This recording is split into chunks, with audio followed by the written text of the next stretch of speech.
Hello and welcome to this short video from InPhase. Today we're going to focus briefly upon the new Scatterplot chart.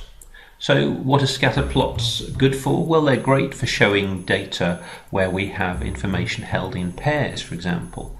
So here we've got some 2014 data from the Department for Transport about road traffic accidents within the UK. We can see in the table that I have the various police forces, and then I've got the number of fatal and also serious road traffic accidents, both the number of incidents, the number of vehicles and the number of casualties. So here I'm selecting the count of those incidents, and you can see I have my pairing, so the number of fatal and also the number of serious. So if I hover over a data point on the scatter plot, we can see there within Thames Valley we have 69 fatal RTAs and 761. And as I move out, the Metropolitan Police has got the largest number of incidents. So having plotted our points, we can see here that we have a broadly linear positive correlation in the data between the number of serious RTAs and the number of fatal RTAs. That is, it's starting from a low point over here at the origin, and we can draw a line roughly through that data set, which is increasing in value. So let's have a quick look at the scatter plot. Let's edit our chart, and we can see here on the chart designer that we have the scatter plot already pre-selected.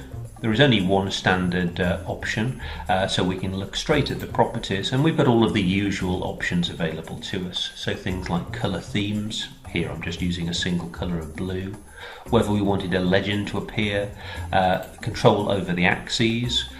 Here obviously we're using an X and a Y axis, and we've labelled those so that we can see which is which. We've got control over our data. Here I've chosen to pivot the data to get it to display as I want, and I've got control over things like labels and markers, the usual control over tooltips.